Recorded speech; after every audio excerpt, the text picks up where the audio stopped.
jëfam mooy remplacer ay waxam. Il y a des hommes qui parlent et d'autres qui marquent l'histoire par leurs actes. Serigne Saliou Mbacké faisait partie de ces hommes-là.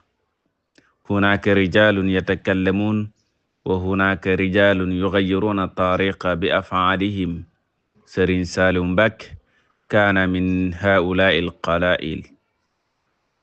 Sa relation avec le Coran était profonde. Il ne se contentait pas de le lire, il le vivait. Ci nit ñi dafa am ñoo xam ne dañuy wax, am ñoo xam ne seen jëf moo ëpp doole fuufu wax.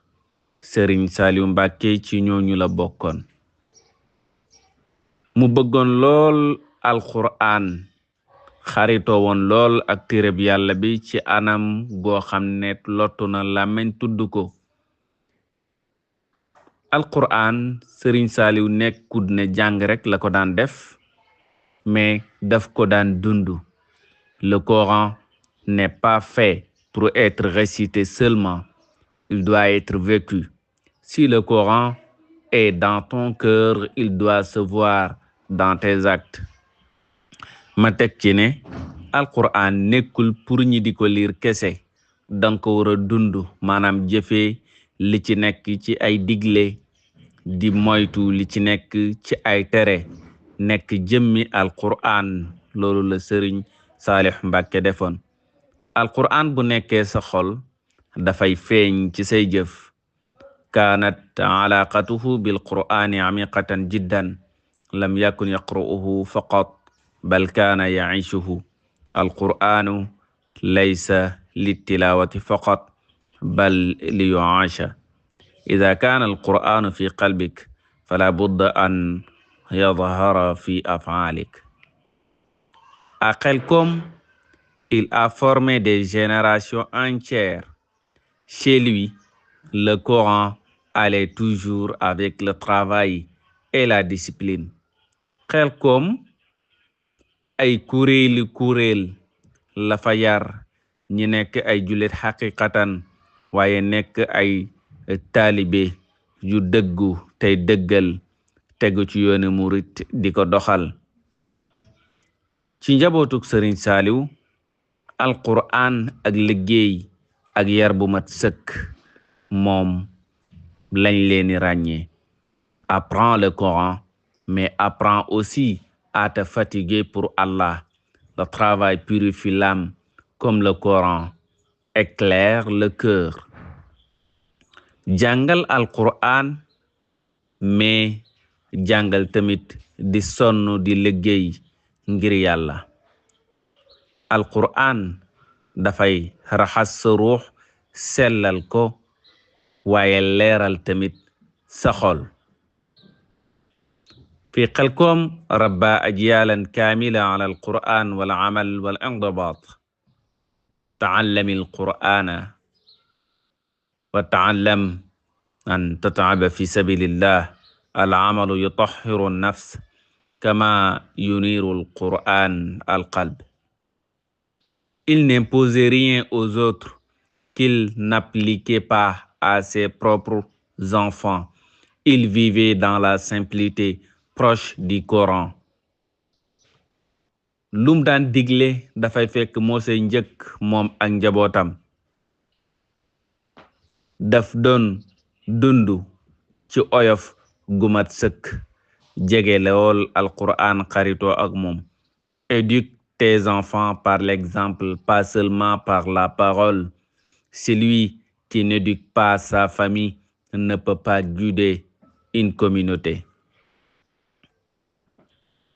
Yaral say xale, jàngal leen tanga wane ko ci say jëf, nekkul kese ci say wax. Ndax nit ki danga ko yar te doo ko wax dara, waaye sa jëfin moo ko yar. Wolof ne nit mën na la dóor te loxoom du la laal, waaye man ma teg ci ne mun na la yar te kàddoom du yëkkatiku. Ku yarul sa famille munoo yar ay mbooloo yeneen yoo xam ne say doomi maana lañu. kaana yabda bi nafsihi wa abnaihi qabla al axarin rabbi abnaaka bil qudwa la bil kalaami faqat man lam yuxsin tarbiyata ahlihi la yastatiu qiyadata annas. Sa méthode était simple mais puissante. Le Coran te guide, le travail te protège, l'humilité te sauve. Cherche Allah dans l'effort, pas dans la facilité. Ni mu doon doxalee boo ko gisee lu yomb nga koy teg waaye aka amoon doole ndax moom jëmmi yar la woon. Alquran daf lay teg ci yoon, liggéey daf lay aar waaye ak oyof daf lay musal. yàlla soo koy wut fokk mu ànd ak coono. alquran yahdika wal amalu yaxfaduka wa tawaadu yunjika utlubillah fi taab la fi raha.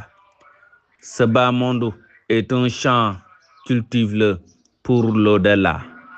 Serigne Salih Mbacké n'a pas seulement laissé des mots, il a formé des hommes guidés par le Coran et le travail.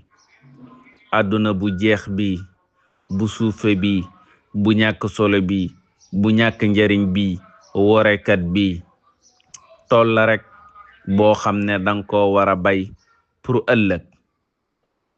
mu mel ni al yawm amalun wala xisaab wa gadan xisaabun wala amal. tey dangay liggéey di jenc, suba ñi génne la li nga liggéeyoon muy ak fay waaye amul liggéey. kon loo mën a def gaawal def ko balaa dee di ñëw. Serigne Saliou Mbacké n'a pas seulement laissé des mots, il a formé des hommes guidés par le Coran et le travail. nekkul rek ay baat la fi bàyyi waaye dafa bàyyi ay nit ñoo xam ne tey ñooy doxal mission am muy sukkandiku ci alquran jaamu yàlla na mu waree waaye boole koog liggéey. addunya mazraa fazraha lil axira lam yatruk kalimat faqat bal taraka rijalan tarabbaw ala alqurani wal amal. kii mooy Sëriñ Salih Mbacké.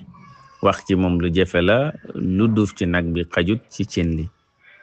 soo soxlaa ma wax la ci beneen doomu Sëriñ Tuuba